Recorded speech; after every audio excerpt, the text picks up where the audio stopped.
Assassination in Sarajevo. Tomorrow marks the 105th anniversary of this dreadful activity. 105 years ago, 28 June, marks the 105th anniversary of the assassination that sparked or ignited, set in motion the First World War.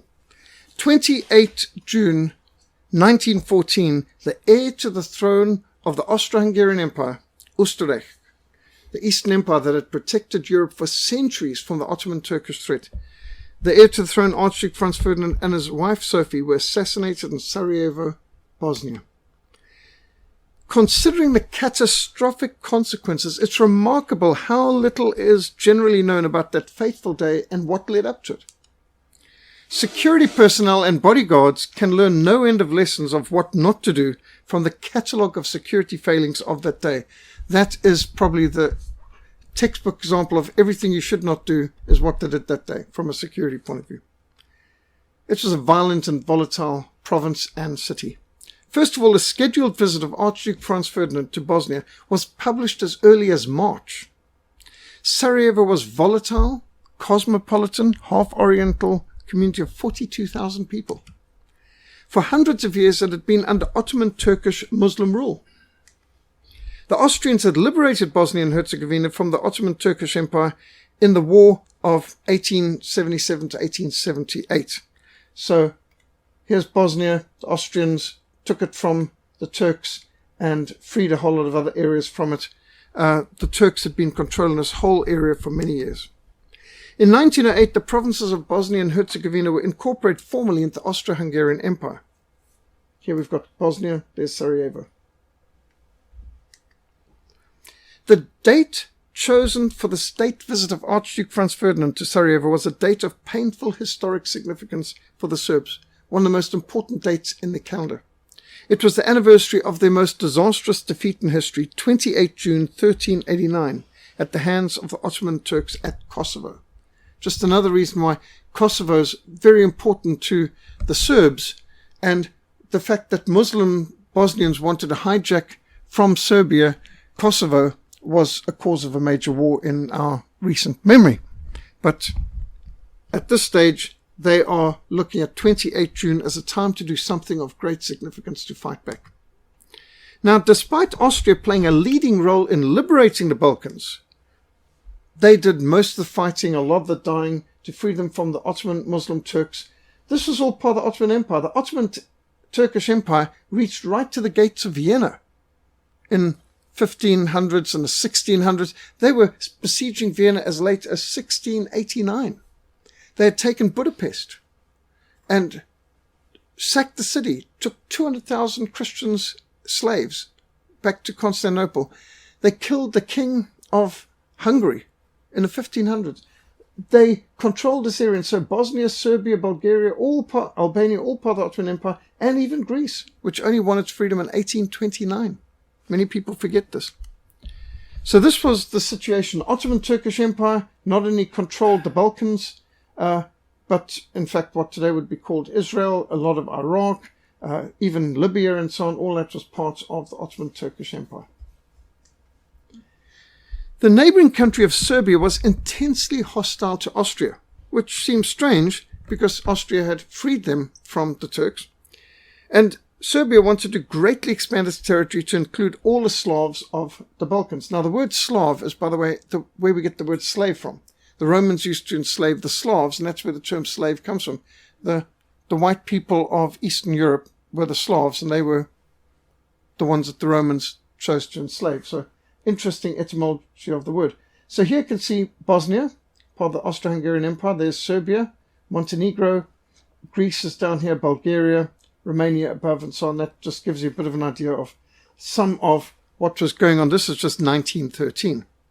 And if you look at the Austro-Hungarian Empire in terms of ethno-linguistic relationships, you can see here's the Croats and the Slovaks and the Bosnians, Dalmatia, Herzegovina here, Serbia's out here. So the Hungarians, the German, Austrians on red, the Hungarians on green, and so on. You've got what we today would call the Slovaks in yellow, and so on. So the Balkan War of 1912 to 1913 saw these major battles and adjustments. Serbia was able to expand greatly south, and the Austrians also managed to liberate a whole chunk of Montenegro and so on. Bulgaria won a massive amount of territory back from the Turks. Greece expanded as well. It was all in all a major liberation of Europe, pushing the Ottoman Turks right back to just a little sliver of Europe, and then the rest on the other side of the Bosphorus in what is Asia. Serbia was a monarchy, and having tasted victory against the Turks in the Balkan War of 1912, where they weren't the only ones fighting, there's a coalition. But nevertheless, the Serbs now deluded themselves that they were a great power, able to take on even the Austro-Hungarian Empire. In their dreams, maybe, but that's what they thought. And so this is the situation at the time of 1914. You've got Serbia controlling a pretty large section. They are bordered with Austria and Hungary and Romania and Bulgaria and also Greece and Albania. But nevertheless, they think they can basically take on the Austro-Hungarian Empire. The head of Serbian military intelligence, Colonel Dragutin Dimitrovic, known by his codename Apis, which is named after the Egyptian bull god. Remember, that's the ones they were making golden calves for and so on. He also controlled the Black Hand, which was an international terrorist group run by Major Vijan Tankosovic.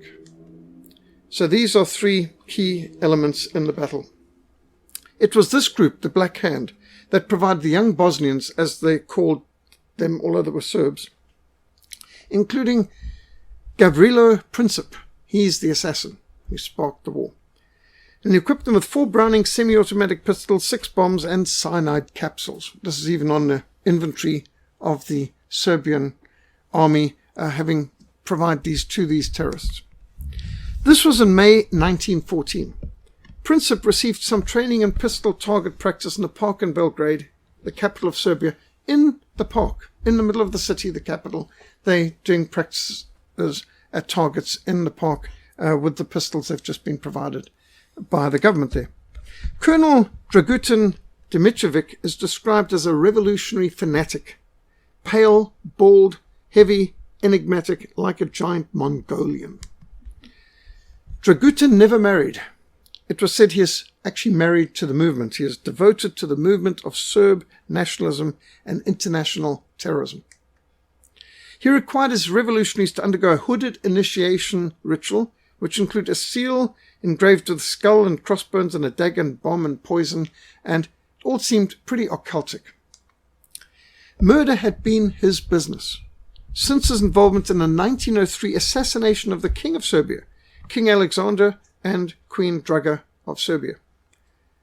King Alexander was considered a fine man, and his wife were respected, and yet they were murdered. The king and queen were murdered in their own palace bedroom by the Serbian army, the Serbian officers, which included Dragutin.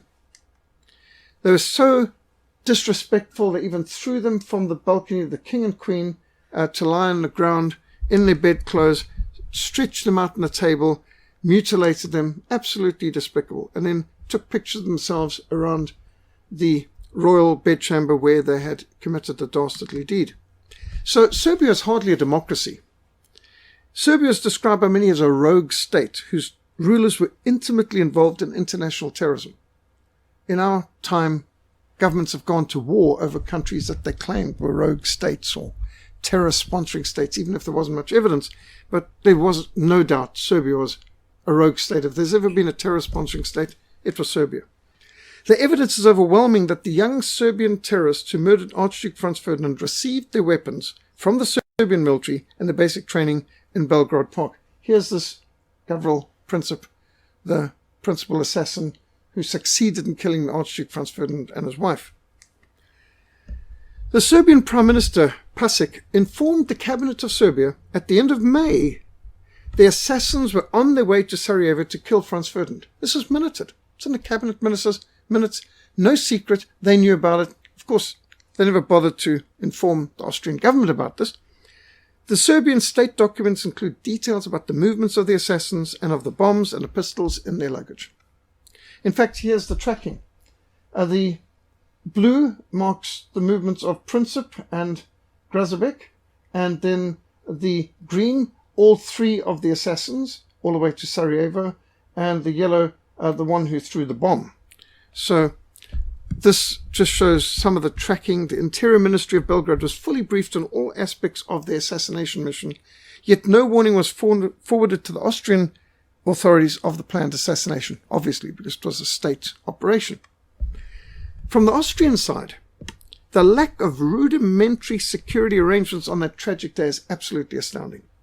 Acts of terrorism in and from the Balkans were a clear and present danger. The Balkans had been torn apart in centuries of Ottoman Turkish upheaval, and basically one of the problems when people want to understand what was behind the Yugoslav war and the Kosovo war and the Bosnian war and all the other things, well, the Turks practiced a blood levy.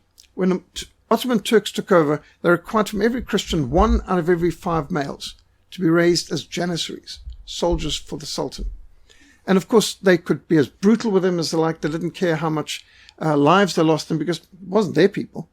They were Christians, but they were trained to be Muslim fanatics. They took them away from their mothers at a young age. And so for the Christians, there's a source of great bitterness that 1 out of every 5 of their young men were taken away to be Muslim janissaries, mercenaries for the Sultan. But then there was this carrot-stick approach that you got extra taxes and a lot of burdens if you're a Christian, but if you convert to Islam, there are all kinds of benefits and financial benefits and all the rest of it. So there were the traitors. A Bosnian is a Serb who converted to Islam. Traitors. Of course, you can imagine over the centuries the bitterness, especially when you think of the atrocities, places where they literally built pyramids of skulls of decapitated Serbian Christians and so on. So make no mistake, the bitterness goes deep. It goes back centuries out there in the Balkans. So acts of terrorism in the Balkans were legion. British newspapers published cartoons of Serbian anarchists asking one another, "What time is it by your bomb?" As Archduke Franz Ferdinand left his estate on the 23rd of June 1914 to travel by train to Bosnia, he commented, "Our journey starts. Down there they will throw bombs at us." And it's just a few days before, and he's making jokes about it, and of course they did throw bombs at him. The Emperor of the Austro-Hungarian Empire, Franz Joseph, who's the longest reigning monarch in Europe at that time, had lost his wife, the Empress Elizabeth. Beloved Elizabeth, probably one of the most beloved empresses and women in all of Europe at that time. She had been murdered in 1903 by a Serbian anarchist, one of these, we would call them communists today, they were called anarchists at that time. And so the Empress of the great Austro-Hungarian Empire was stabbed with an ice pick in Geneva. She was boarding a steamer to Geneva at the time on the lake, and this anarchist walked up and plunged this ice pick into her heart. 25-year-old anarchist Luigi Luceria. And so this was the report all over the world. One of the most popular, beloved women in Europe, ruthlessly cut down by an assassin. And death scene of the Empress was tragic, stabbed to the heart. The anarchist said, "I am an anarchist by conviction. I came to Geneva to kill a sovereign, with object of giving an example. It did not matter to me who the sovereign was, whom I should kill." And by the way, do you see the grin on his face after being arrested by the police and his smug expression? Just no remorse. Person who had absolutely nothing but delight about killing a woman who was unarmed, and she didn't have bodyguards or entourage around her. She despised that. She never liked processions. She was walking from her hotel to the boat, and this is the ice pick that was used for the murder, and an explanation, pictures of the assassin and of the murdered empress. So Austria had suffered at the hands of assassins, to the highest, right to the top. In 1908, a 20-year-old Slav student assassinated Count Potocki, the governor of Galicia, another important province in Austria. At the trial of an American-born Croat who had fired at a member of the royal family, the judge asked, did he think killing people was justified? The man responded, in this case it is. It is the general opinion in America, and behind me are 500,000 American Croats. I think many Americans today may be surprised to know how the Americans had been perceived that the government was pro-revolutionaries. They were so anti-monarchist, anti-imperialist, anti-colonial and all the rest, that they were more than sympathetic to anarchists and revolutionaries, such as one of the things that has been a great frustration of people in Britain about the Americans is the vast amount of Roman Catholic Irishmen in America, especially in Chicago and in New York, who have been funding the Irish Republican Army terrorists for decades. In fact, for something like a century and a half. The amount of murders and assassinations carried out with American weapons like AR-15 Armalites and so on, provided by Americans. The IRA terrorists have been butchering people, blowing up members of the royal family like Lord Mountbatten, the Queen's cousin, and so on, with munitions provided and funds provided by American sympathizers of the IRA terrorists. In 1906, an anarchist bombed the wedding procession of King Alfonso XIII of Spain, who was marrying a granddaughter of Queen Victoria. They threw a bomb at the wedding procession. I mean, there's nothing sacred. So the people of Europe were sick of these anarchists, and she did survive, thankfully, this granddaughter of Queen Victoria, Queen of Spain, and some of her children there. In June 1908, a young Bosnian, Bogdan Zarajic, had failed in his attempt to assassinate the Emperor Franz Joseph, the oldest, longest-reigning monarch in Europe, in Mostar. Later, the same assassin had travelled to Sarajevo and fired at General Marijan Varazanin. It was alleged that the Black Hand of Serbia had provided his revolver. In June 1912, the governor of Croatia, which is also part of what was then Austria, was fired upon in Zagreb. Although the governor was missed, a member of his administration was wounded in this attack. In March 1914, the Vicar General of Transylvania, also part of what today is Romania, but then was part of the Austro-Hungarian Empire, was killed by a time bomb sent through the post from Romania. Numerous conspiracies to assassinate officials were detected and prevented by the Austrian police. Interestingly enough, Gavrilo Princip was known by the Austrian police to be a potential threat. He was on their files. What was he doing in the country anyway, in a city that the heir to the throne was visiting, in a time when assassinations like this was common? Yet when the General Oskar Petoric, the governor of Bosnia, was warned of the threat from the young Bosnians, who were Serbs, but I mean, this is the way it works. They've often got names in order to justify what they're doing. The general only laughed. The officials at Sarajevo spent more energy discussing dinner menus and the correct temperature at which to serve the wines than any issues of security. Security? Who cares about that? The temperature of the wine is the important thing. So, on 28 June 1914, a date of intense significance for the Serbians, the Archduke Franz Ferdinand set out in the uniform of a cavalry general. Blue tunic, gold collar, 3 silver stars, black trousers with red stripes.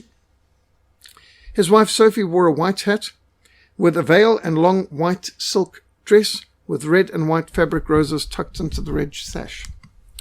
On the morning of 28th of June, in accordance with a published schedule that you could read about in the newspapers, we didn't need any spies for this, the motorcade left Sarajevo railway station in this vehicle. Shortly before reaching its first scheduled stop, a bomb was thrown by Nedeljko Kabrinovic. Now, the kind of bombs at that point, it had a percussion cap, and he struck the percussion cap against a nearby lamppost, which made a sharp crack, so that it immediately drew the attention of Archduke Franz Ferdinand in this open car. And as the bomb was thrown, he was able to deflect it out of the vehicle. I mean, it was going to land basically in the lap of his wife, and he knocked this grenade out. It exploded behind the vehicle, wounding 2 bystanders. As Kabrivnik was arrested and led away, he shouted loudly, "I'm a Serbian hero." Now, he actually jumped into this canal, tried to escape, was captured, and just before he was captured, he bit on a cyanide capsule, which for some reason didn't work. And then he was, as he's taken away, shouted out, he's a Serbian hero. Now, his other conspirators, who also had bombs and pistols, they lost their nerve and they failed to use their weapons. And there was quite a bit of bitterness from this Kabrivanik, the fact that he had done his duty, but the others failed to follow up. Despite the attack, the Archduke continued with his published schedule, not deviating from the course. Meeting the Governor-General, where he watched 2 local girls perform a folklore dance.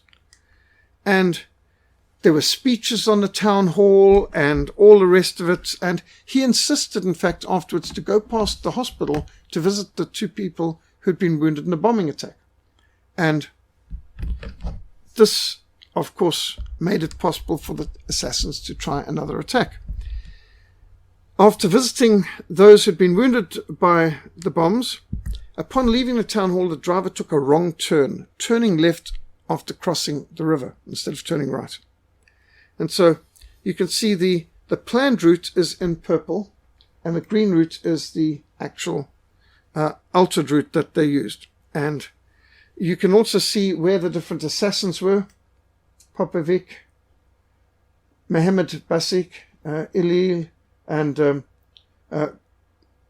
Kubrivelik, who threw the bomb, and Princip is over here.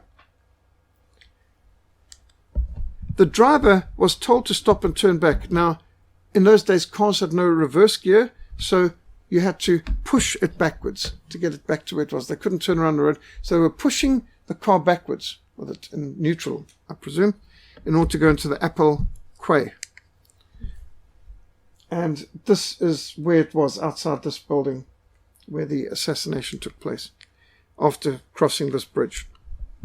It was at this point that Gavrilo Princip walked up to the open car and fired at Franz and Sophie Ferdinand at point-blank range, firing 1 shot into each of their hearts.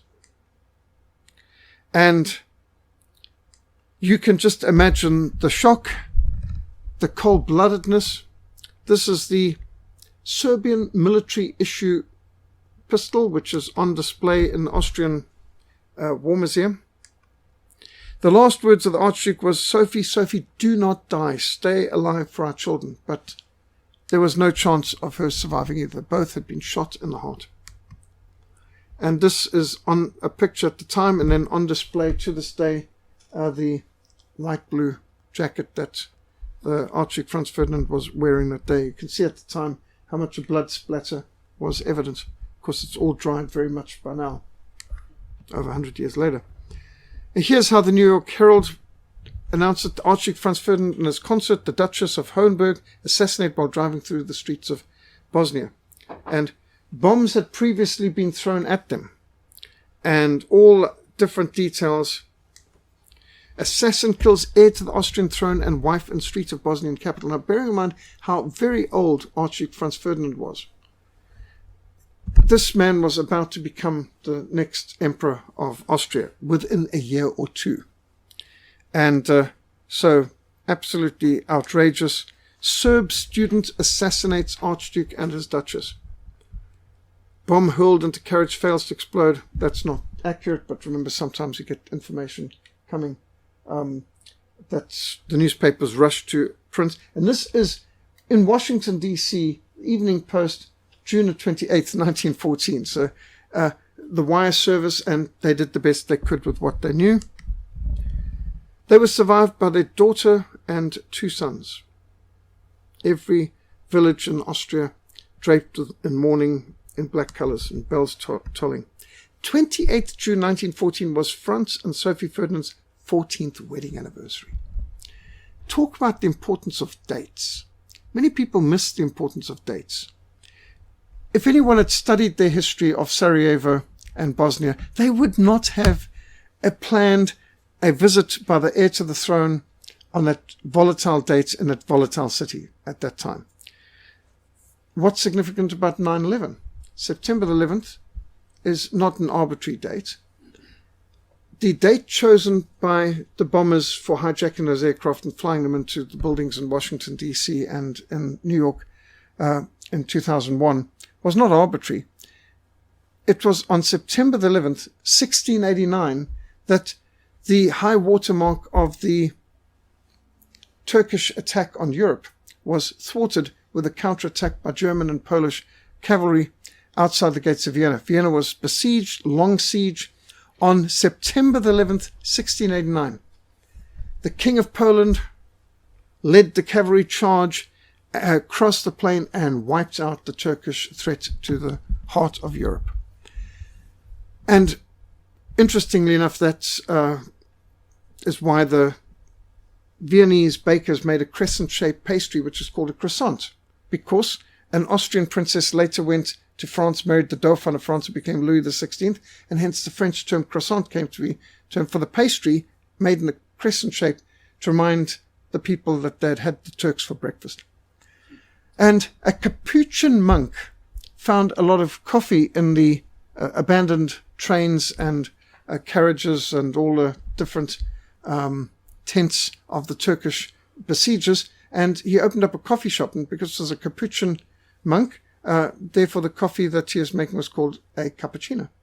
So cappuccinos and croissants come from the Great Siege of Vienna, ended on September the 11th, 1689. Now that was a great shame to the Turks, and so you can imagine Muslim jihadists who know their history thinking we need to wipe out that shame. There was another date too.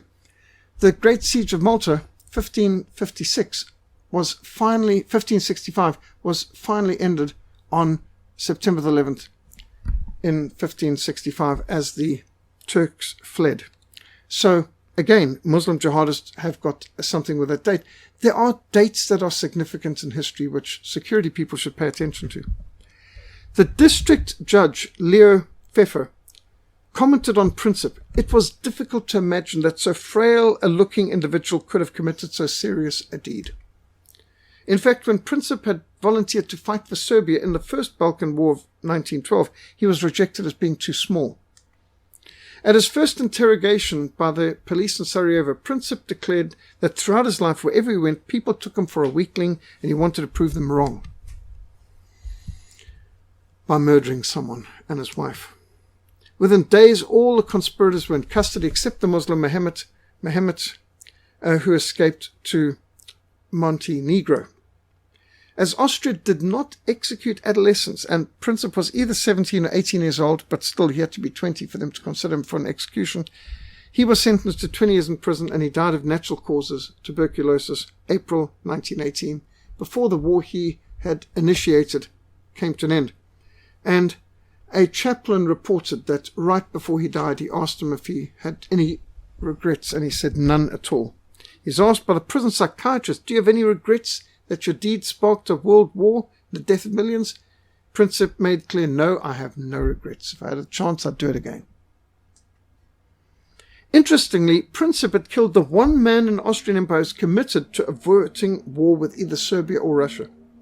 Franz Ferdinand had been the one member of the Austrian royal family who had good relationships with the Russians. Franz Ferdinand was on record declaring, I shall never lead a war against Russia. I shall make sacrifices to avoid it. A war between Austria and Russia would end either with the overthrow of the Romanovs, or the overthrow of the Habsburgs, or perhaps the overthrow of both. Pretty far-sighted. He once wrote to the foreign minister, let us not play Balkan warriors ourselves. Let us not stoop to this hooliganism. Let us stay aloof and watch the scum bash in each other's skulls. It would be unforgivable, insane, to start something that would pit us against Russia. Franz Ferdinand's moderate stand was clearly seen by how, despite all the threats, he chose to make a state visit to one of the most volatile cities and one of the most unstable parts of Europe in an open car with next to no security. And he didn't alter his plans after the first bombing attack. These days, if there's any attempt, everything changes, the routes are changed, everything. They will pull out the president or whoever it is from that area. Security there, I think I've learned a few lessons from this, that you don't continue with your scheduled plan after an assassination attempt, because normally there's more than one assassin. However, it is the practice of terrorists to assassinate moderates to provoke reaction. Remember, what's Karl Marx's theory? Thesis, antithesis, synthesis. They wanted the synthesis. The thesis, their action, was designed to provoke a reaction. They need counter-revolutionaries. They like it when we are reactionary because we play into their hands often. They do atrocities. What are they wanting? They're wanting to provoke counter-atrocities. Then they make themselves the victims after they've provoked it. But that's what they want. They want you to play into their hands. The British ambassador in Germany declared that the assassination was a dreadful act, of which the political consequences are incalculable. In St. Petersburg, Russia, the journalists dismissed the assassination as a characteristic bit of Balkan savagery. Almost every country in Europe had suffered the effects of assassinations by communist revolutionary anarchists like Princip, and there was general sympathy for Austria and disgust for Serbia's obvious role.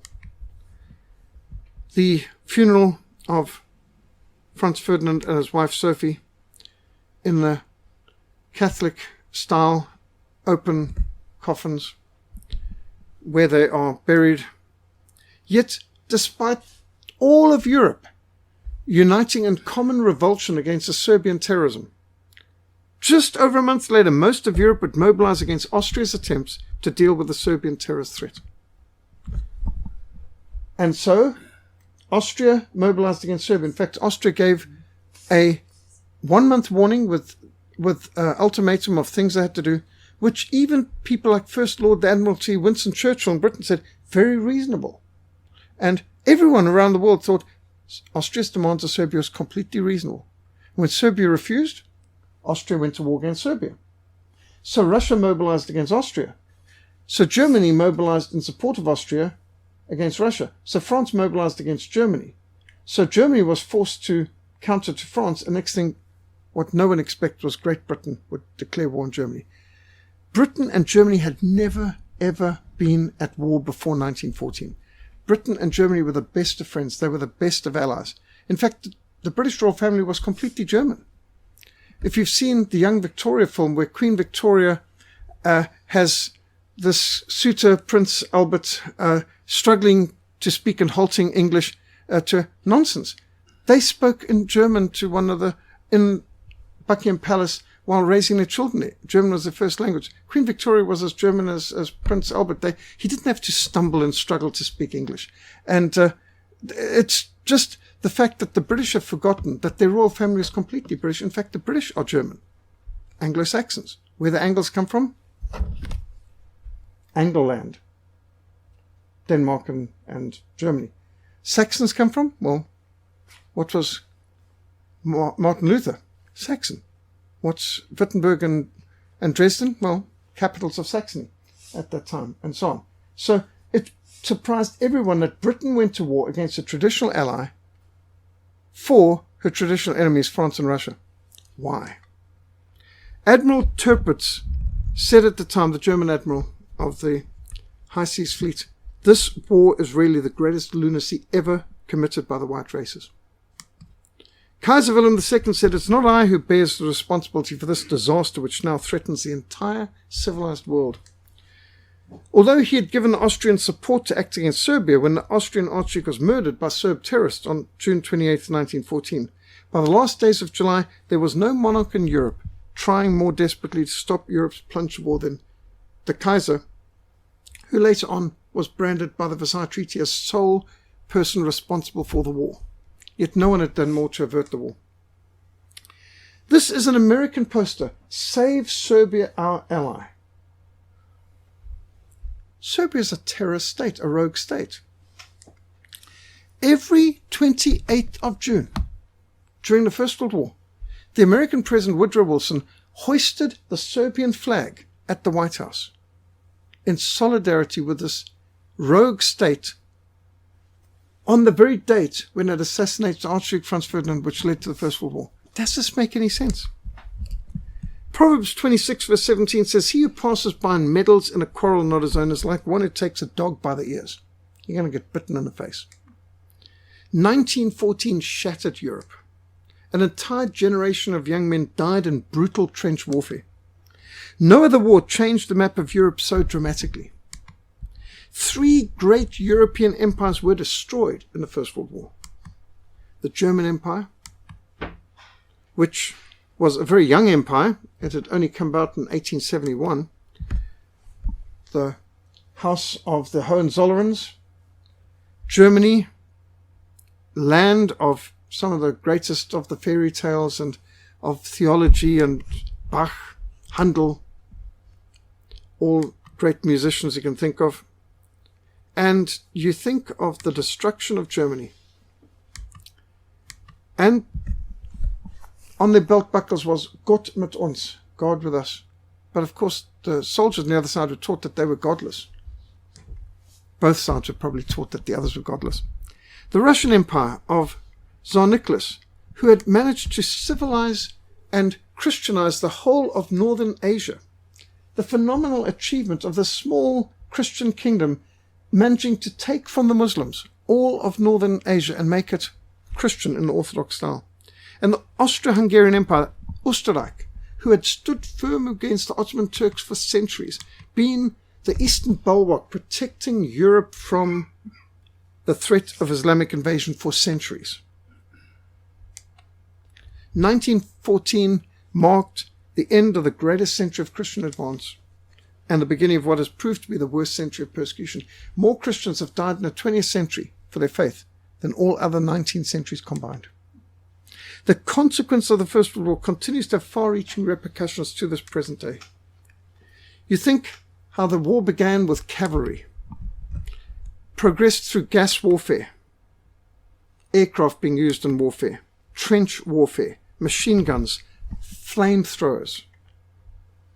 What people had to endure. This is one of the biggest man-made craters by an explosion. I've been to this very lake.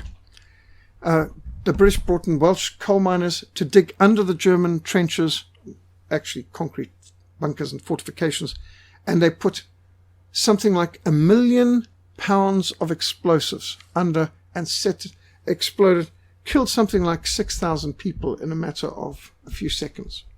Created this massive inland lake, which didn't enable them to gain any territory at all because they couldn't cross this either. They made it such chaos that their assaulting forces couldn't get over the obstacle either. Russia mobilized 12 million soldiers. Germany mobilized 11 million. France 8.4 million. Great Britain mobilized 8.9 million, including 250,000 underage boys serving in the British Army, including one who's discovered to be just 12 years old. I've been at the grave of a 14-year-old boy in Ypres in Belgium. 14-year-old British boy who died fighting in the first Battle of Ypres. The Australians, the Canadians, the Indians, South Africans, Rhodesians. Average life expectancy in the trenches was about 6 weeks. Italy mobilized 5.6 million, Austria 7.8 million, and the USA at the end of the war 4.3 million. Of the 60 million European soldiers who were mobilized from 1914 to 1918, over 9 million were killed. 9 million were permanently disabled, or as they would have said at the time, crippled. And 15 million were seriously injured, including gas attacks. Contemporaries called it the Great War. They didn't call it the First World War, it was called the Great War, because it was literally greater than any war waged before the time. They also called it the war to end all wars. There wouldn't be another war after this. In numbers of soldiers involved, in numbers of casualties, in terms of the disastrous consequence, it was the most catastrophic event in the history of European civilization. And while the West may try to glamorize it, it was a disaster. Do not strive with a man without cause if he has done you no harm, we read in Proverbs 3 verse 30. Do you know that the Versailles Treaty, and tomorrow marks not only the 105th anniversary of the assassination of Archduke Franz Ferdinand and his wife Sophie in Sarajevo, it marks the 100th anniversary of the Versailles Treaty. The Versailles Treaty was signed on 28th June 1919. They chose to sign it to mark the 5th anniversary of the assassination of Archduke Franz Ferdinand. It has to be recognized the very worst failure of a peace treaty ever signed in history. The Treaty of Versailles was meant to guarantee peace, but it's led to the most violent, destructive century in the history of mankind. The legacy of the Treaty of Versailles, which ended the First World War, so they say, well, people like Pat Buchanan says it didn't end it.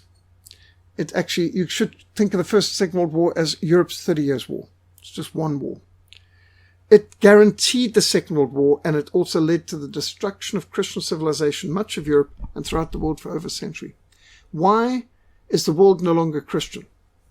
Look no further than the First World War and the Versailles Treaty. You cannot understand the history of the Soviet Union or Eastern Europe without understanding the pivotal role played by the destructive, vindictive Versailles Treaty of 28 June 1919, of which tomorrow is the 100th anniversary. Do not be deceived. God is not mocked, for whatever man sows, that he will also reap. The U.S. Secretary of State Lansing said of the peace treaty that he and President Wilson brought home, the Versailles Treaty menaces the existence of civilization. This is why we are living in a so-called post-Christian world, because of the First World War and the unbelievably self-destructive policies that came through the Versailles Treaty. Injustice, arrogance, displayed in an hour of triumph will never be forgiven or forgotten. Prime Minister Lloyd George of Britain, one of the architects of it, declared in 1919, "Those three all-powerful, all-ignorant men sitting there carving continents with only a child to lead them," said Lord Balfour, the one who signed the Balfour Declaration guaranteeing Palestine to the Jews to set up a Jewish state if the Jews, meaning Lord Rothschild, who was being given this letter, would bring the Americans in on the side of the British, so that they wouldn't have to make a peace treaty with Germany in a stalemate, but that they could win by bringing American might. And Lord Balfour looked and said, this is a disaster. Timed to coincide with the 5th anniversary of the assassination of Archduke Franz Ferdinand by Serbian terrorists, 28 June 1914, which is credited as being the spark which led to the catastrophic First World War. 2 Chronicles 19 verse 2 says, "Should you help the wicked and love those who hate the Lord, therefore the wrath of the Lord is upon you." Why would God be angry with us in Western civilization? Well, how many times have we helped the wicked? Soviet Union, communist regimes, wicked Islamic regimes, and others who butcher God's people. While they promise them liberty, they themselves are slaves of corruption. And so they march to war. And you can just see all these nations, with the exception of Switzerland, wisely stayed out of it, went to war and caused havoc. We showed last week how the circles indicate the peacetime budgets in dollars, millions of dollars, and the pillars represent the numbers of soldiers under arms. And Britain was spending more on their defense than Germany was. Germany was spending no more than France, and France had a smaller population. And Russia was spending almost twice as much and had an army almost twice as much as that of Germany. So France and Russia together on both sides of Germany. Bearing in mind, Germany didn't have a moat like the Channel or oceans like the Americans had with Atlantic and Indian Ocean. They're very vulnerable to people wandering across. And this, understand that the British Empire was 1/5 of the world's population and land surface before the war, and 1/4 of it at the end of the war. So they speak about the assassination of Archduke Franz Ferdinand, the spark in the tinderbox. "He has shown you, a man, what is good, and what does the Lord require of you, but to do justly and to love mercy and to walk humbly with your God." So, some of the materials are on our Reformation Essay website. Some of my sources: A.J.P. Taylor's The First World War Illustrate History, very helpful. World War I by Stone, Who Started World War I? Solzhenitsyn, Alexander Solzhenitsyn's August 1914 classic. The Best of Enemies, absolutely brilliant. At some stage I must give a presentation on this, on how Britain and Germany were the best of friends and allies all the way until 1914, and how they became the best of enemies afterwards. Stephen Mitford Goodson gives an economic explanation of these wars and shows the role of the bankster, Illuminati, kind of Rothschild criminals behind the scenes, very much the Freemasons who hated Christian civilization, want to destroy it. And Patrick Buchanan's Churchill, Hitler and the Unnecessary War, How Britain Lost Its Empire and the West Lost the World, points out that only Winston Churchill was part of the British War Cabinet before the First World War and before the Second. And more than any other single individual, Winston Churchill is to credit taking Britain into both wars and being the only member of the British cabinet in 1914 who supported going to war against Germany. everyone, even Asquith, the Prime Minister, was against it. And this manipulative, warmongering, deceitful character, Winston Churchill, what he did to destroy the British Empire, when he came to power as First Lord of the Admiralty in 1910, Britain was at the apex of its power. It was the greatest power. The United States was nothing compared to Great Britain in terms of political, military, naval, spiritual, missionary, and every other forms. And by the time Churchill left public office, Britain was a fifth-rate power, dependent on the United States for its own security. And bear in mind, Churchill wasn't totally English. He was half American. And it shows in his policies. He's probably more than half American, actually, in that his policies always seem to favor the United States and be destructive to Britain's own interests. Patrick Buchanan wrote this book specifically because he said there's a Churchill cult in the West today, especially in the United States, which has led them to wage no end of wars, where in every war, your opponent is Hitler, and anyone who doesn't want to go to war is Chamberlain and appeaser, and you are new Churchill. And so, whether it is Gaddafi, whether it is Assad, whether it is Saddam Hussein, they're always Hitler. And this to justify everything, the way how the Churchill cult has led to the deaths of tens of millions of people, even in our lifetimes. And the American cult of Churchill has led to no end of unnecessary wars, bombing people who've done nothing whatsoever to threaten the United States and so on. And not only bankrupting America, but destroying the morals and making people around the world hate them. As Patrick Buchanan points out, and he was the speechwriter and strategist for Ronald Reagan's presidency, Pat Buchanan, who himself was a presidential candidate for the Republican Party, he, in this book, Churchill, Hitler and Unnecessary War, documents the insanity of British policy in both the First and Second World War, that against all the interests, it's like the people pulling the strings behind. In fact, he shows how the banksters had bought and paid for Churchill. How this mentality made possible the Soviet Union, saved the Soviet Union in the Second World War as well, after making it possible in the First World War, and basically did everything it could to undermine Christian civilization. It's a massive book, well worth looking at. Well, I've looked in different presentations before here, the causes, consequences, and catastrophe of World War I. To understand the First World War and the best of enemies, and evaluating the Hollywood films on World War I, which are pretty treacherous and deceitful. Understanding propaganda, discerning between propaganda and real history, which is hard for us. We've got to be some of the most propagandized generations in history. 20th century's just nothing in history has been like it for propaganda, Hollywood and the news media. And Americans must be the most propagandized people on the planet, the way they get bombarded with no end of nonsense, morning, noon, night, from the Clinton News Network. Of course, the British have got the Bolshevik Broadcasting Network. Many of the soldiers say if we could have known what had become of our countries, we wouldn't have fought against one another. We would have fought side by side against the real enemy. It's all part of how Marxists subvert society, and that's why we like this slogan, smash cultural Marxism, which is the real problem when you get down to it. So, any questions, any comments? Assassination in Sarajevo? It's an interesting thing I was reading today is that Ferdinand was born in Graz in Austria. Yes. Oh. And so was Schwarzenegger. Yes. Yeah. So interesting. I'm just wondering if there might have been a connection.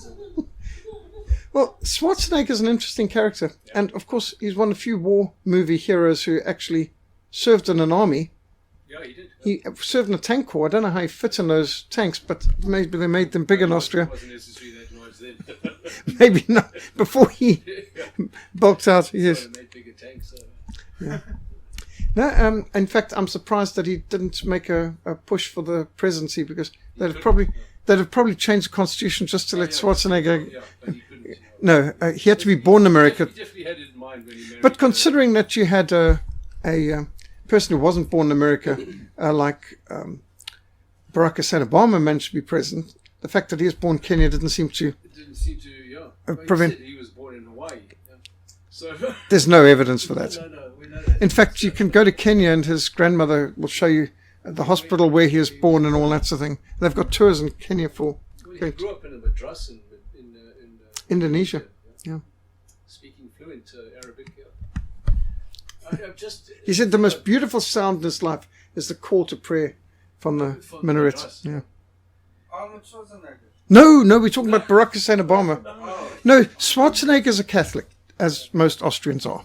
You know, when I met him in '73, I spent 3 days with him before he was famous. Arnold Schwarzenegger. Just because of the gym connections. But he said to me, I said, what hobbies do you have other than training? He says, collecting old Bibles. Can you believe it? Well, that's a surprise. Yeah, collecting old Bibles, old antique Bibles. He had a very, very tough relationship with his father, who was extremely strict, and he was very involved with the Austrian police. So his lifestyle was rigid beyond belief. Yeah. It's like Captain von Trapp, Sound of Music, Blow the Whistles type. Just getting back to Churchill, what do you think the motivation was for him? I mean, what do you think would have been the outcome? Would we all be speaking German if he hadn't No, led them in? not at all. No, I think if he hadn't led Britain into the First and Second World War as well, I think it's been well documented by people like Pat Buchanan and A.J.P. Taylor. Britain would still have its empire. I think Britain would still be the greatest economic, political, military, spiritual power in the world today. Britain's position was unassailable in 1914. Throwing away all that capital of building the world's greatest empire on a worthless, useless, meaningless war in which not a single British interest was at stake. Were they able to walk away from that war? Was there an opportunity ever? They were. Well, first of all, they didn't have to get involved in the first place because, once it's understandable that Austria is going to go after Serbia. It wasn't necessary for Russia to back Serbia, but Russia chose to back the Slavs instead of. You would have thought that a royal would not appreciate assassinating another royal, but somehow race triumphed over, or tribe in this case, triumphed over class. And so Russia mobilizing against Austria was not necessary or wise. And then Germany going to the support of Austria made sense. France wanted revenge against Germany because when they declared war on Prussia back in 1870, they got quickly smacked and sorted out and beaten up. And so and that was Napoleon III's last gamble. And they declared war on Prussia. And at the end of it, not only were the French army defeated and Napoleon III abdicated, but the Iron Chancellor, Otto von Bismarck, declared the Prussian king emperor of a united Germany in the Hall of Mirrors, in the Palace of Versailles, outside Paris, which is why the French forced Germany to sign this treaty in the Hall of Mirrors, in the Palace at Versailles. The Americans and British wanted the peace treaty to be done in Switzerland, somewhere like Geneva. And the French insisted it's got to be in Versailles, it's got to be in Paris. Why? Because that's where the Germans had declared their empire in 1871. And so this sense of vindictiveness, symbolism, just like why the Americans, after losing battleships at Pearl Harbor, forced the Japanese to come onto one of their battleships in Tokyo Bay to sign, symbolism. When Hitler beat the French in 1940, he had the carriage in which the 11th of November armistice was signed, brought out of the museum and put in the exact same spot in the forest where they'd signed it in 1918 and had the French general sign in that same carriage. So, you can see a lot of these people who fight these battles, they know their history. And it's super important, and the symbolism, the significance, and all of that. So, even when you think the negotiations that B.J. Foster forced on Rhodesia to sit at the carriage, they put it in Victoria Falls Bridge, in the middle, so it's sort of neither Zambia nor Rhodesia. So, symbolism's very important in politics and history. So, yes, I would say there was no reason for Britain to... it's like you've done your training, you've got your abilities on. Do you want to go to war with your neighbor? Why? There's risks in wars. And, of course, in world wars like that, if they're not short and sharp, there's going to be no winners as such, except the ones who didn't take part, or like the Americans came in at the very end after milking everyone of lots and lots and lots of accumulating massive war debts because they were selling arms to those involved in the fighting. And so in the end, Britain had mortgaged their empire for this worthless war. And for what? What did Britain benefit from this? What they basically did was destroy their empire. And I think it's been well documented. And anyway, we looked at some of that with the Versailles Treaty last week. If it wasn't for Britain's involvement, it wouldn't have been a world war. It would have been a couple of months European war. Austria would have smacked Serbia, Germany would have smacked Russia and France, and they would all sat around some table somewhere, and a few borders would have adjusted, but there would have been no toppling of the Tsar, no Bolshevik Revolution. The Bolshevik Revolution happened, remember, 3 years into the First World War, after millions and millions of Russians had died. And so and they were starving, and they were defeated, and they were humiliated. And so, not to mention Rasputin and all the other things that was degrading the Russian role. He had a hand in the. He sort of winged his way into the royal family there, didn't he? Yes. What's also intriguing, only recently has the information come out that the Russian princes, actually there were two of them, who murdered Rasputin, if you can say killing a traitor like that in the middle of a war is murder, that they were actually working for British intelligence. British Secret Service had, because they'd actually done some studying in England, been recruited in English universities, which is where the British do a lot of their Secret Service recruiting. That's where they recruited Jan Smuts before the Anglo-Boer War with his legal training in Cambridge already. So Jan Smuts was an agent of influence for the British even before the Anglo-Boer War. Do you know that Churchill had arranged that in the event of his demise during the war, Jan Smuts would become Prime Minister of Britain? They were quite close, weren't they? Stunningly close. Yeah. It's staggering, actually. But these bizarre things that come about in this. So, yes, I think we could still have... They could have avoided the war. I mean, They could have easily avoided the war. But even then, even once they went to war, by Christmas 1914, that's just 5 months into the war, Britain had lost 85% of their army. Were they fighting on more than just that front? Did they have any other wars going at the time? Not at that moment. At that moment, well, the Navy was doing a few little things, but nothing serious long before Jutland. So before Christmas 1914, they'd lost 85% army, and they were still working only on volunteers. It was a professional army. It was a really professional army. In fact, the English had a small army, but it was one of the best trained, and they'd been bloodied in who knows how many little colonial conflicts. So they were, whereas the Germans hadn't fought a war in 25 years of Kaiser Wilhelm's on a throne at that stage. So they had none of the experience that the British had.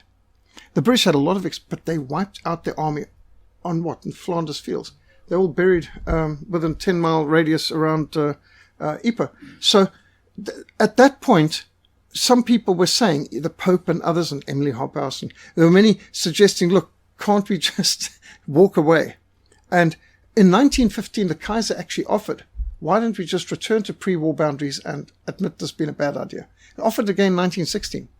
So what made them turn down? They didn't want it, but in 1916, the British were seriously, after the failure of the Battle of the Somme. The Battle of the Somme was really, really, really bad. Oh, that was 48,000 in one day, wasn't it? Yes, yes. Okay. They were losing 12 officers a minute. And in the 4 months of the war, of the Battle of the Somme, the British lost 650,000 men. This is starting in July 1916. And they gained 4 miles of territory, which they lost shortly after that. And it cost them 650,000 men. That's more men killed in one battle in 4 months in one place in France than they lost in the whole of the 6 years of the Second World War in all France combined, including in the air and the sea. And it was insane. You go to a place like Eton and Oxford and Cambridge, and the walls are just full of the plaques of the written in gold on the wooden plaques of the names of the old boys who died, almost all of them in 1916 in the Battle of the Somme. And of course, Passchendaele and all that was terrible too. Even in Milton High School in Bulawayo, our walls were full of, I couldn't believe how many hundreds of names. Rhodesia's a small country. How on earth did we lose so many men in the First and Second World War? But Milton gave a lot of men to that war too. So we've got them. You go down the road to Bishops, and you can see incredible amounts of names there. For what? I'm no pacifist, but honestly, when we fight, it should be against real enemies, not against fellow Christians. And that was the argument. So what happened was 1916, after the 4 months disaster of the Somme, and they'd basically got nowhere. And they'd used tanks, they'd used everything, they'd used gas. They were using everything you could use, and they had still basically got nowhere. At this point, they were seriously considering the Kaiser's offer of, let's just all go back to our original boundaries and realize we've all made a terrible mistake. Did they ever discuss that? They did. They were considering it. And at that point, Lord Nathan Rothschild, who was also on the War Cabinet, and he ran the British, the Bank of England, and he ran the factories that were making the tanks and the bullets and the bombs and everything else, and the shells. He was the one with the 5 sons, was it? Yes. Okay. Well, he's actually one of those sons. He was So, one of the sons. So because Rothschild was running the banks in France, Italy, Austria, Germany, New York, and of course London. The only place there wasn't a Rothschild bank was Russia, which is why at the beginning of the war, the biggest goal of the Rothschilds was get rid of Russia, bring down the Tsar, get rid of the Russian royal family. And so when the Russians were toppling, they now were beginning to look for the next step. Now Britain was starting to win on the Ottoman Empire front, and it looked like they would get Palestine soon. And so Lord Nathan Rothschild said, you don't need to make peace. We can guarantee bringing the Americans in. In 1916, the Americans were about as pro-German as they were pro-British. They were more anti-British than they were pro-British because they, still that old colonial power. There was the Irish sentiment. All the Irish Catholics were anti-British. And then you had 1/8 of Americans are German anywhere at that stage. So there was, in fact, a lot of sympathy for Germany, a lot of hostility to Britain. And so in 1916, Americans were 85% against getting involved in the war on Britain's side. And that's when Rothschild said, you guarantee us, I want a declaration from you, Lord Balfour, who's head of the British Foreign Office, that you'll give us Palestine for a Jewish state. And then we'll get the Americans in the war. And this came out in the Versailles Treaty because these people waved these and said, we want this. And just when Germans looked at the shoulder and said, where did this come from? I mean, we never realized that there were... Part of the deal, yeah. And so at this stage, the Rothschilds and so on went to Woodrow Wilson, made him an offer he couldn't refuse. And he started the Committee for Public Information. And the Committee for Public Information, CPI, is Edward Bernays. He was the nephew of Sigmund Freud, the ultimate psychologist character. And they started the world's first serious propaganda agency. And they turned the Americans from 85% against the war into being 85% for the war. So that before 1917 was out, the Americans were lynching people for having German-sounding names, locking up Amish pacifists and conscientious objectors who didn't want to get drafted into. They drafted 4.5 million men, shipped over 2 million across the Atlantic, and it was only propaganda. Edward Bernays even documents how they took the American people from being mostly isolationist, overwhelmingly against war, to being overwhelmingly interventionist and being for the war. It took them from being anti-British to pro-British, anti-French to pro-French, pro-German to anti-German, and they did it in the space of about 9 months through news media, films, Hollywood, all that sort of thing. And so the Americans come in and upset the whole balance of power because basically up till then, it'd been a bit of a stalemate. And it wasn't going anywhere. They were pretty evenly matched on all sides. And so, but you throw in millions of fresh American troops and all the industrial might, well, it changed the whole ball game. And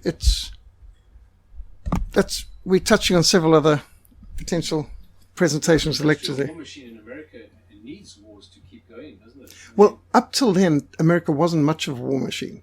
But the First World War got them into it. In fact, you could put it before that in the Spanish-American War of 1898. And that's another story, classic false flag, where they created a false flag. They sent in the Maine into the Havana harbor, which was then under Spain. And Spain, of course, was still a major power.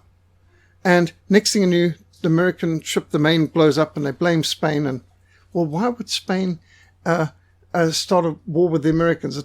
It's come out since. It was rigged. The Americans blew up their own ship in order to justify and mobilize the people to attack. And the moment the Maine blew up, suddenly the entire American fleet in the Pacific was right there to ambush the Spanish fleet and destroyed the entire Spanish fleet in the Pacific out by Manila. And they took Cuba and they took the Philippines and they took a whole bunch of things that you wonder what the American army was doing in the Philippines, because, well, this is the Spanish-American War, which Spain didn't want.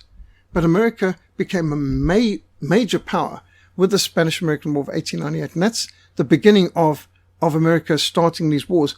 Now, when the First World War started, America used that as an opportunity to invade Mexico, and they did a whole bunch of things there in Poncho Villa and all that. So I think the people in the military-industrial complex started to think, boy, you can make a lot of money in a war.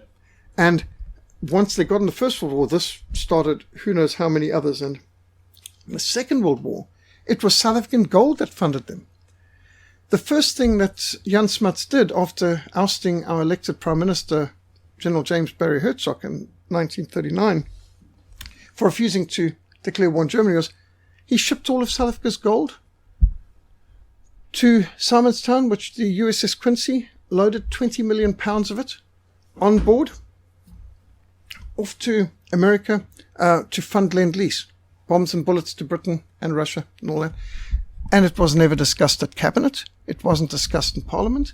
It wasn't voted on in South Africa. It wasn't even in our history books.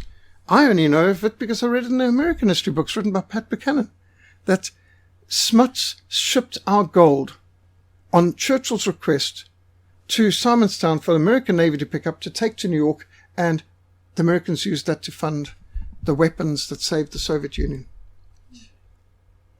Lend-Lease. I've never heard of that.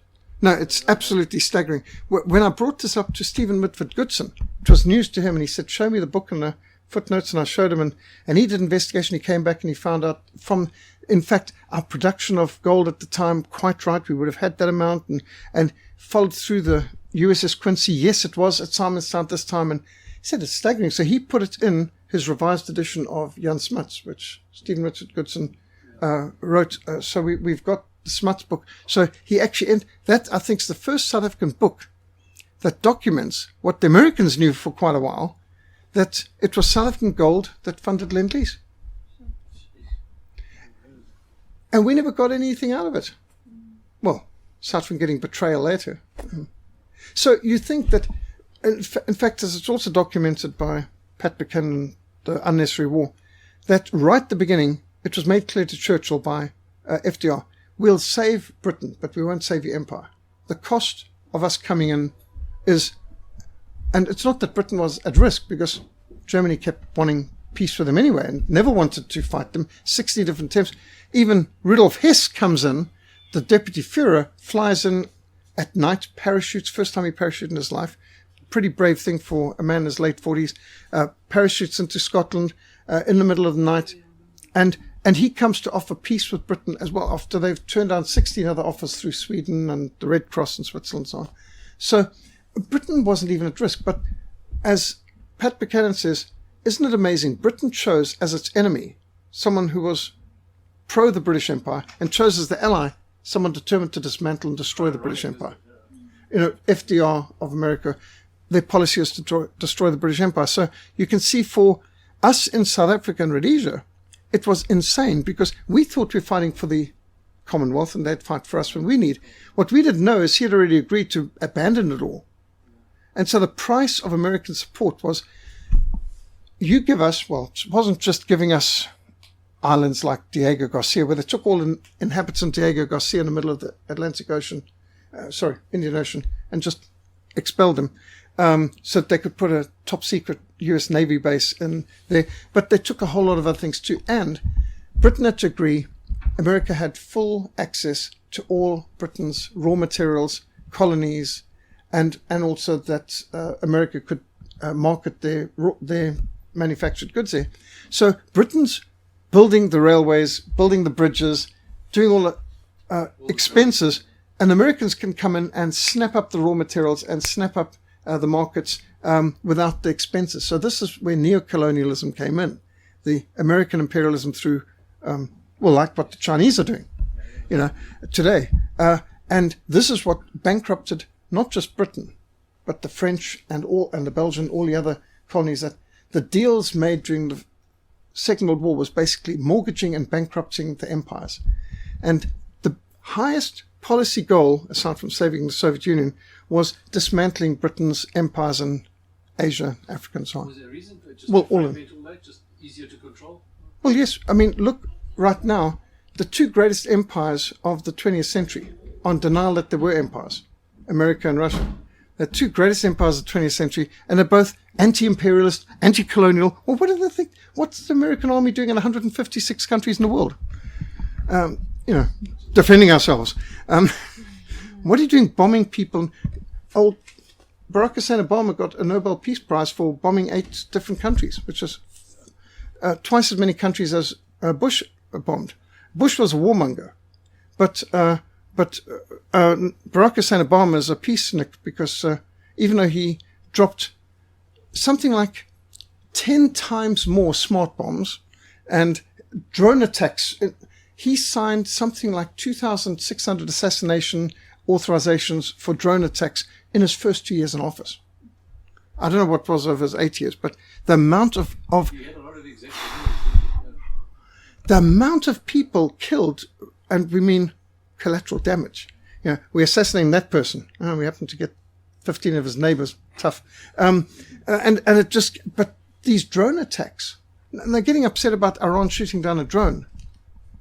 Well, I'd get a little upset about drones going over me when you think these drones have got Hellfire missiles that have taken out how many different people all over the place. Even in Kenya, for goodness sakes. that movie, Yeah, but they do it. They're all over the place, and they're sitting there behind the keyboards, shooting missiles into somebody's homes in the middle of nowhere where they probably couldn't find a place on a map. And yet American people think they're defending themselves. This is an imperialist venture, the like of which the world's never seen. So America's become a warmongering state, and it wasn't started that way. At the very beginning, George Washington said, do not get involved in Europe's wars. Do not get involved in entangling alliances. And if America had stuck to that, it would be a blessing to the world. So when people say they hate us because we're free, I say, no, they hate you because you bomb them. Nobody hates Switzerland, and Switzerland's freer than you are. It's not the freedom that's at stake. It's stop bombing people and waging economic warfare against them, and maybe they won't hate you so much. I liked our policy in South Africa. We minded our own business. And we should never have sent our troops actually to overseas wars. Did we have an option at that stage? Well, maybe not in the First World War. Not in the First World War. In the Second World War, our Prime Minister, who had won 5 elections in a row, James Barry Hertzog, never been beaten. He gets ousted in a palace coup. I mean, this is how the democracies are run. Nobody had elected Churchill Prime Minister of Britain in 1940. He just somehow took power. Nobody elected Smuts in 1939 to take power in South Africa. He just took power. And we were the democracies, helping another great democracy, Joseph Stalin in the Soviet Union, apparently. And so the democracies were, making the world safe for communism. While they say we're making it safe for democracy, while they're betraying all these democracies in Eastern Europe in the hands of Marxist mass murderers at Yalta. So, as a missionary to Eastern Europe, traveling to places like Poland, Romania, Bulgaria, Yugoslavia, all these places, I got people giving me a whole different view of history. That's what forced me to change my perspective, because I had thought we were the good guys. The Allies fought for freedom and peace and democracy and saved the world, and, think how much better off we are because of the Second World War. Well, actually, we're not, but you got to think you are. You go to Eastern Europe and people say, what freedom? We never got any freedom. And by the way, do you know, when George Bush visited Lithuania, they berated him over this sort of thing. And he said, I see your point, and you didn't get anything out of, you got no freedom out of the Second World War. The bombing of Serbia? No, he was visiting Lithuania for some reason, and the locals took him to task of it. You betrayed us, meaning the Americans, not, of course, not him personally, but America betrayed Eastern Europe, and they did betray Eastern Europe.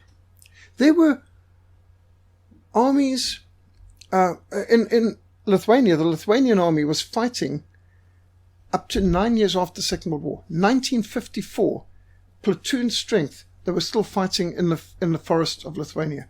The Ukrainian army was fighting company strength and battalion strength, even with artillery, as late as 1955, 10 years after the Second World War, expecting any moment the Marines to arrive and some airdrop of extra supplies for the Americans on, which never came.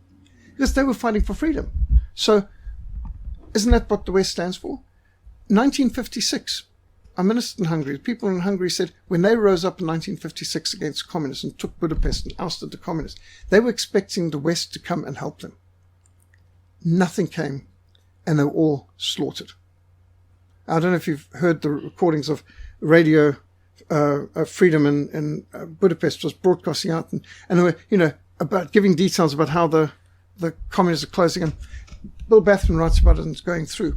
And they did the same in Czechoslovakia in 1968. And the Czech Spring, they kicked out the communists, and next thing they invade by the whole Warsaw Pact and no help from the West.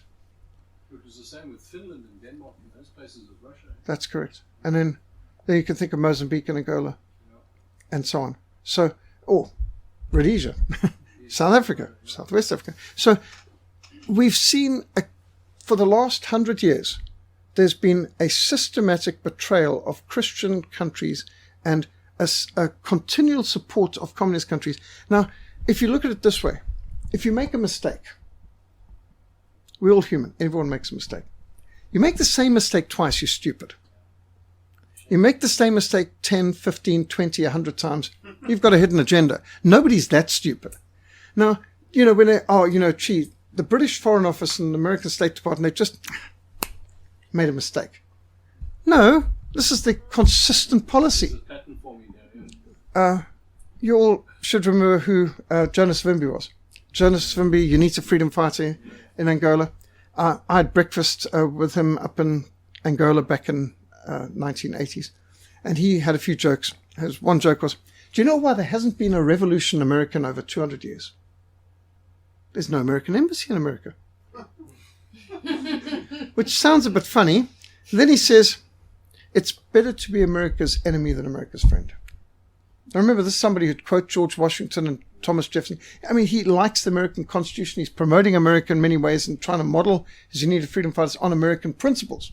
Not politics, though.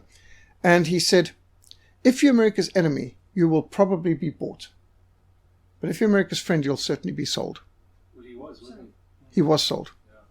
In fact, he was probably assassinated by, there's suspicions whether it was Spetsnaz or whether it was CIA, but we think that CIA satellites identified for the Spetsnaz to come in and take him out. And the reason is because the American Gulf Chevron oil company, who was using the Cabinda oil and so on, which not only South African army, remember our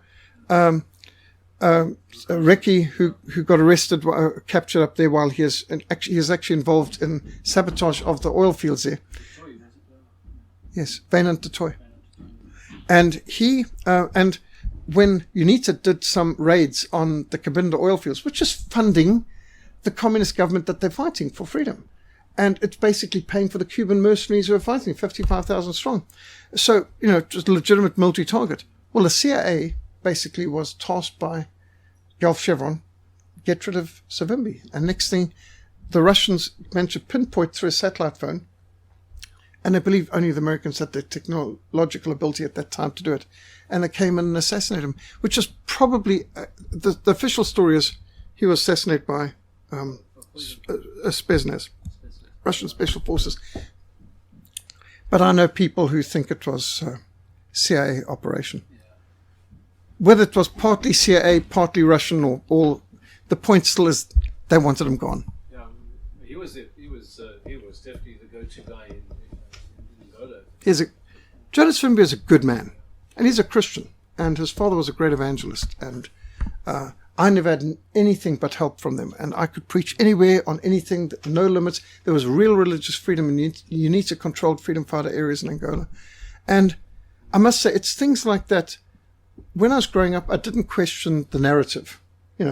You'd cheer the dam busters while they're drowning civilians in the Rhine Valley and think that that's a good thing. You'd watch films about the bombers going over, and you'd somehow be rooting for the bombers and not be thinking about the poor civilians below getting incinerated. And I swallowed all of the propaganda and just assumed it was right, and that our guys were just on the side of the angels, and we never did anything wrong, and the other side was totally evil, and they didn't even have a reason to fight. And traveling around Eastern Europe and doing Bible smuggling and ministering to persecuted church, they gave me a whole different story. And that upset and forced me to do some research. But seeing what happened to Rhodesia, Mozambique, Angola, all that, South Africa, you have to revise all your views. And now that I know that the people running Hollywood and our news media and our textbooks are cocaine-sniffing, pedophile, drug addicts, blasphemers who hate Christ, why should I trust anything they say? When you get to know what Spielberg is, and these low-life scum like Harvey Weinstein, the Hollywood elite are one big pack of drug addict, pedophile rapists. And they all are blasphemers, and they loathe Christ. And we've allowed generations of our people to be influenced in how we look at the world and how we look at the world wars in particular, which is basically, it's become a new religion for the new secular humanist state. And to think that they've had us thinking, aren't we so lucky? We're the most blessed generation in history. And why? Because the greatest generation. And what did the greatest generation do? Well, they saved the Soviet Union and kept Stalin in power and frustrated Operation Barbarossa's attempt to liberate Russia and Ukraine. And we've grown to cheer when Christians are killed and incinerated and support commies and so on, right down to Mandela Day and all these other things. And basically it's Stockholm Syndrome on a global scale. We love our chains, we praise our oppressors, and we shout down and hate our own people for standing up for something right. It's bizarre. And then every time they come out, well, we've got a scandal about, this or that person. Funny how anyone who's anti-communist, somehow they manufacture some scandals just to order at the right time. Very convenient. So Sophie was his wife, Ferdinand's wife. She was like a left-handed marriage, wasn't she? That's correct. Yeah. Now, the Emperor Franz Ferdinand, the Emperor Franz Joseph was very unhappy about this union because, in fact, I don't know how many of you have seen the film The Illusionist, which is a fictionalized version of the real tragedy of the death of the only son of the Emperor of Austria. His son was Prince Karl. He apparently committed suicide, but maybe it was murder. I mean, it's very hard to tell. And his fiancée was killed at the same time, but maybe disappeared. It's one of the great mysteries. But this meant that now his nephew was the most likely, well, the next in line for the throne. But he died, eh? Well, the son of the emperor died in this highly confusing, complex, maybe a suicide, maybe a murder, but it was really, really weird. So there's been quite a bit of fictional speculation on what actually happened there. So now you've got Franz Ferdinand, his family, and he's been groomed to marry a royal, but he gets excited about this other woman she is one of the ladies in waiting for, who's meant to be his fiancée. The emperor's very unhappy, so what he says is he'll accept him, but not any of his offspring as heirs. So his children then of this marriage will not be able to be in the royal line. Yeah, that's right. And so that was a bit frustrating. And so Sophie had been very much excluded from a lot of very public things. And so this visit on their wedding anniversary to Sarajevo was one of the first times she's being allowed to take an official royal role. She's not being tucked away somewhere else. She's actually in the public eye. But I mean, this is not a very important province. And at that point, it looked like she is coming out of the cold. And that's why the assassination of one of the most moderate influences, a real moderate who wanted friendship with the Russians and even the Serbs, he had a pro-Slav policy that he gets assassinated. It's absolutely typical. It's like whenever the leftists are after assassinations, they go for the moderates, because the moderates are the real threat. That's why in Rhodesia they were murdering the pacifist British Elam missionaries who wouldn't even give information to the Rhodesian forces, who gave not just food but medicines to passing terrorists. They were unfortunately perceived as a bigger threat because Mugabe ordered them specifically to be killed. It was an order straight from him. Yeah. And in fact, we met some of the people who did the murders. They had been converted and they were studying at the Salvation Army Bible College in Bulawayo. Later, and confirmed to us, yes, it was straight from Mugabe. You've got to take them out. It wasn't just that they passed by and didn't know who they were. They were targeted because they were pacifist Pentecostal missionaries who were actually helping the terrorists. They wouldn't say no to anyone. They were just, well, we're neutral. We're not getting involved. They didn't accept any guards on the base. They didn't have fences. They didn't even have dogs there. And so they were the ones targeted. It's like, I don't know if you've noticed in the social media wars, this Andili who runs the Blackland First, he made a comment about all those whites who are liberal and supporting our cause. He says they think it's going to save them when the day comes. He says, my Pango won't hesitate for a second. I mean, that's what he put in his own poster. That all these, and there's how many of these bleeding heart liberal whiteys with Stockholm Syndrome who think, because we're supporting them, they're going to ignore us. But that's not the way a communist thinks. You're going to say? Who was next in line after Duke Ferdinand was assassinated? Or who would have been? It was, I've got his name, it's Karl. He became, because within 2 years, by 1916, the Emperor Franz Joseph was dead, and he was succeeded by Emperor Karl, was he the fourth? And he would have been another nephew. Was he married? Oh, yes. Beautiful family, yes. And sadly, he got abdicated, forced out in 1918 as well. Very tragic. Assassination, you just see how lax that. I mean, the fact that they threw the bomb at him, he bounced down, and he still carried on like nothing had happened. And you've got to know, now people know when it comes to assassinations, the communists don't just have one assassin. They've got several. So if the redundancy is built in. That's why nobody believes this lone, what's this lone sniper for John F. Kennedy's assassination, 1963, where there was this American who had been taken by the army, he was on signals, and they taught him Russian. The army taught him Russian. And then he goes to Russia and he defects and he renounces American citizenship. This is Lee Harvey Oswald, the one who's blamed for it. And then he comes back to America. Now, if he's renounced American citizenship and he's gone over there and he used to be in a highly secretive job, what happens when he comes back? Do they arrest him? No. He gets a job working for the defense industry, FBI, and they put him in the very town where John F. Kennedy's going to come past. And it's just unbelievable, the whole story. And then they get him within minutes after the assassination, and then he's assassinated himself, so he can't talk. This is what they call a patsy. Absolutely. It's just classic. You still try and figure out today. The only person you got to figure out who the guys that benefited the most. There's a book out, Who Killed JFK, and it basically says LBJ, Lyndon Johnson, the successor's vice president, who had invited him to come to that very place at that time to help with their campaign for the Democratic Party. But the evidence is huge, because what Kennedy was trying to stop is what Lyndon Johnson pushed ahead, everything.